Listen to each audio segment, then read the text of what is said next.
बिस्मिल्लाहिर्रहमानिर्रहीम। अस्सलाम वालेकुम। यूट्यूब पर, फेसबुक पर आप मुझे देख रहे हैं। मैं तारिक मतीन हूं। इस वीडियो में तीन चीजों की बात करेंगे। एक, एआरवाई की बंदिश है। मुसलसल आप देख रहे हैं कि एआरवाई के लोग सोशल मीडिया पर इस बात पर एहतजाज कर रहे हैं, आम सहाफी एहतजाज कर रहे हैं, एक आम सारिफ एहतजाज कर रहा है और वो ये सवाल पूछ रहा है कि एआरवाई को क्यों बंद किया गया है। इस मामले में दो तीन बहुत अहम चीजें हैं, आपके सामने मैं रखूंगा।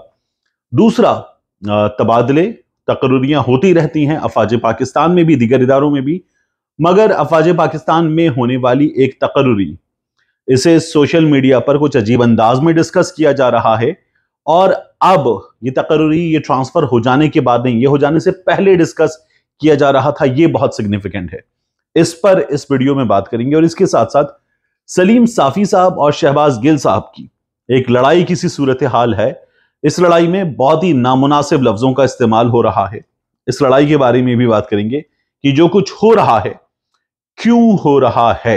सबसे पहले एआरवाई के मामले की बात। एआरवाई की बंदिश के बारे में एआरवाई के स्टाफ ने बताया, दीगर सहाफियों ने बताया कि एआरवाई की नशरियात बंद कर दी गई है, मुल्क भर में बंद हुई है। इसकी वजह एक खबर को करार दिया जा रहा है। खबर यह कि एआरवाई ने बताया कि अफवाज पाकिस्तान की रैंक्स एंड फाइल्स में पाकिस्तान तहरीक इंसाफ के खिलाफ एक नफरत पैदा करने की मुहिम मुस्लिम लीग नून की जानिब से चलाई गई, बाज सहाफियों की जानिब से चलाई गई। एआरवाई ने इस खबर पर जो भी चीजें मुरतब की वो सामने रखी, कुछ हकायक रखे और एआरवाई ने कहा कि इन इन इन चीजों की रोशनी में ये सब कुछ मुस्लिम लीग नून ने किया।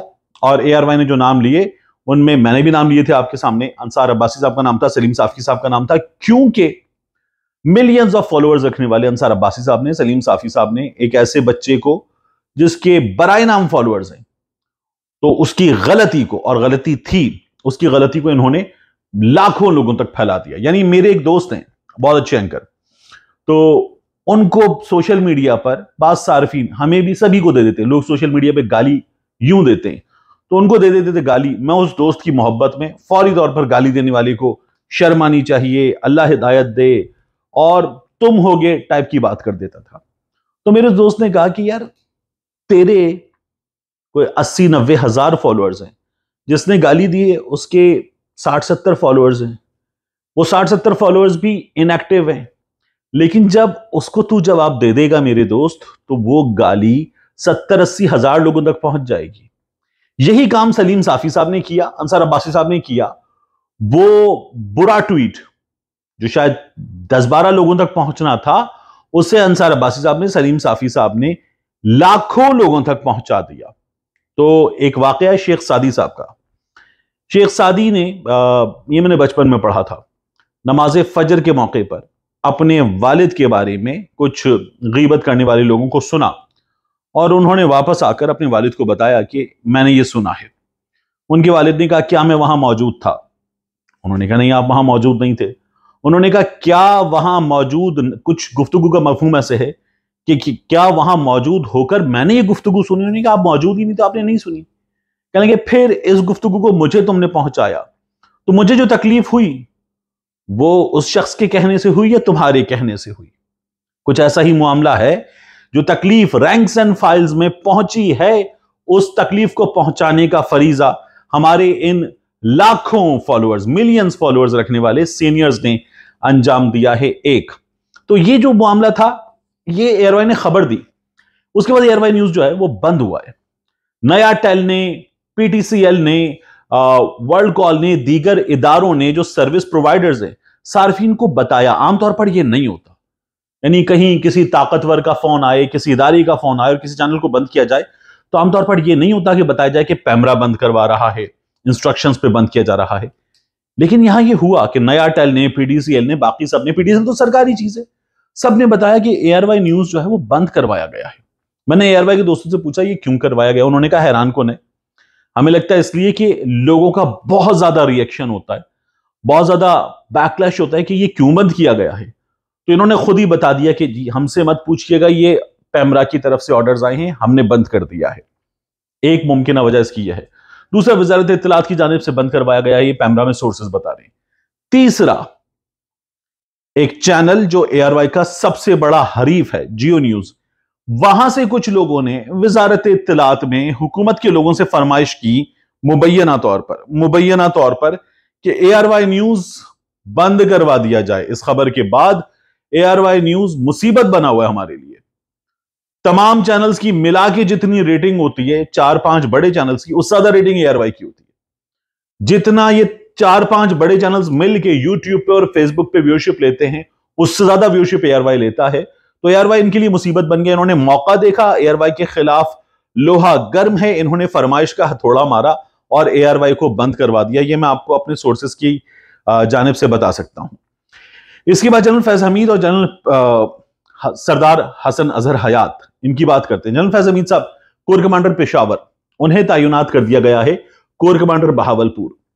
कोर कमांडर पेशावर के तौर पर जनरल फैज हमीद साहब काम कर रहे थे। तब भी जब उनको DGISI के ओहदे से हटाया गया था, इमरान खान साहब ने कहा था कि उन्हें कुछ दिन रहने दिया जाए, और फिर कोर कमांडर पेशावर बने। बतौर DGISI वो जो अफगानिस्तान के मामलात हैं उन्हें देख रहे थे। बतौर कोर कमांडर पेशावर वो उस बॉर्डर से जो अफगानिस्तान से जुड़ा हुआ है और जो मिलिटेंसी के एलिमेंट्स हैं, खैबर पख्तूनख्वा में इस तरह के मसाइल हैं, ऐसे लोगों से ढेरों चीजों से नबरदाजमा थे। तो ये एक रेलिवेंट पोस्ट थी DGISI के बाद। अब उन्हें कोर कमांडर बहावलपुर तैनात कर दिया गया है। डिफेंसिव पोस्ट है, अपनी जगह है, अपना चैलेंज है, और अफवाज पाकिस्तान के ऑफिसर्स, सोल्जर्स, प्रोफेशनल हैं। जहां जिम्मेदारी अंजाम दी जाती है उसे अंजाम देते हैं। और अब कोर कमांडर पेशावर होंगे सरदार हसन अजहर हयात। वो अपनी जिम्मेदारियां बेहतरीन अंदाज में अंजाम देंगे, इसमें हमें बात करने की जरूरत ही नहीं है, हमारा डोमेन ही नहीं है। लेकिन हैरान कुन है कि इस तैनाती से पहले ही जनरल फैज हमीद साहब के बारे में मुख्तलिफ सहाफी मुसलसल बात करते थे। मसलन नजम सेठी साहब ने तो यह भी कह दिया था कि उन्हें GHQ में पोस्ट कर दिया जाएगा, और नजम सेठी साहब को यह पहले से पता था। इस तरह की खबरें ये लोग दे रहे थे। बहरहाल वो तो नहीं हुआ, लेकिन ये डिस्कस कर रहे थे कि जनरल फैज हमीद साहब फौरी तौर पर वहां से हटा दिए जाएंगे। ये हो भी गया। तो ये लोग मुतनाज़े बना रहे थे मुसलसल। आमतौर पर तैनाती जो है वो साल प्लस के लिए होती है, पोस्टिंग वगैरह 3 साल के लिए होती है मुख्तलिफ महकमों में, लेकिन ये चंद माह की पोस्टिंग थी। तो ये डिस्कस हो रहा था। हैरान कुन है इस तमाम तर सूरत हाल में, हैरान कुन है, मेरा दिल चाहता है मैं अपने सर पे को हथौड़ा वगैरह मारूं। हिना परवेज भट्ट साहिबा ने ट्वीट किया है कि जनरल फैज हमीद साहब बहावलपुर, सरदार हसन अजहर हयात पेशावर, और हिना परवेज भट्ट साहिबा ने लिखा है उम्मीद है दोनों अफसर अपने फराइज बेहतर अंदाज में अंजाम देंगे। नीचे किसी ने लिख दिया क्या पिद्दी का शोरबा, ये मेरा नहीं, ये वहां मौजूद कमेंट्स में लिखे हुए अल्फाज है। लेकिन हिना परवेज भट्ट साहिबा core commander Peshawar, core commander Bahawalpur, मतलब वो फारसी में पूछते हैं ईंचे चक्करस्त आप कौन। लेकिन बहरहाल हमारे यहां किसी को भी किसी भी मामले में कूद पड़ने का शौक है। इन्होंने इस बारे में बात की, मैं हैरान हूं कि क्यों की है। मरीम नवाज शरीफ साहब इस बारे में बात करनी थी, मुस्लिम लीग नून के दीगर लोग बात कर रहे थे, बात सियासतदान कह रहे थे कि अब भी वहां से मुदाखलत जारी है। ये कहा जा रहा था, आपको याद होगा महर बुखारी साहबा इंटरव्यू कर रही थी चौधरी परवेज इलाही साहब का, तो उसमें उन्होंने कहा था कि पेशावरी कड़ाही, पेशावरी चरसी तिक्का, वहां से आपको दावत आई है, खाए हैं आपने, आपको खाने की दावत आई है। इशारतन किनायतन इस तरह के सवालात बहुत ज्यादा हो रहे थे, बहुत किए गए हैं।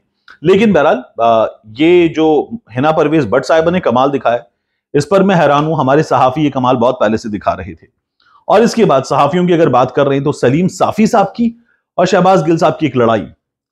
सलीम साफी साहब को मेरे सीनियर है, मैंने बहुत कुछ सीखा है अपने सीनियर से। सलीम साफी साहब से बहुत कुछ सीखा है।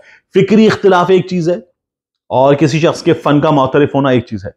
तो सलीम साफी साहब के पास जो उनका डोमेन है, जरगा, कबायली इलाका, खैबर पख्तूनख्वा, खबरें, वहां के मामलात, वॉर ऑन टेरर, अफगानिस्तान, साफी साहब काफी कुछ जानते हैं, सीनियर हैं, बड़े हैं, तो उस चीज की रिस्पेक्ट हर हाल में है।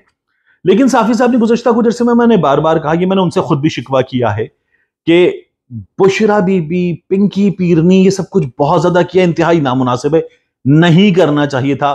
खासतौर पर पश्तून रिवायात के हामिल शख्स को तो बिल्कुल नहीं करना चाहिए था, लेकिन साफी साहब ने किया। शहबाज गिल साहब ने उनको बात चीजों पर जवाब दिया। उसके बाद इन दोनों के दरमियान जो गुफ्तगू हुई है उसमें बेगैरत, शैतान, बेशर्म, गलीज इंसान, ये अल्फाज जो हैं इनका तबादला हुआ है। साफी साहब ने तमाम अल्फाज लिखे। शहबाज गिल साहब ने लिखा था कि सलीम साफी और इन जैसे सहाफियों से खबरें लगवाने वाले शैतान, शैतान उन्होंने कहा था खबरें लगवाने वालों को, लेकिन सलीम साफी साहब ने कहा कि ये मुझे शैतान कह रहे हैं। हालांकि उन्होंने कहा था जो खबरें लगवाते हैं वो शैतान। मगर ये सब कुछ कहा गया नामुनासिब था, लेकिन ये सब कुछ हुआ इन दोनों के दरमियान। अब एक लड़ाई, इसमें सहाफी कूद पड़े और सहाफी कूदने के बाद कह रहे हैं कि शहबाज गिल साहब को शर्म आनी चाहिए। मेरा ख्याल है कि हमारे सहाफियों को इस सिलसिले में इंसाफ करना चाहिए। शहबाज गिल साहब एक सहाफी से ना लड़े, अच्छी बात है, और वो सहाफी ये सब कुछ छोड़कर एक खातून खाना पर जो सियासत में नहीं है, एक शख्स की निजी जिंदगी पर इस तरह की बातें करें, ये भी नामुनासिब है। दोनों चीजें नहीं होनी चाहिए और साफी साहब को खुद इतने सीनियर हैं, एहतिराज करना चाहिए, बचना चाहिए तमाम बातों से। मिलते हैं इंशाल्लाह आपसे अगली वीडियो।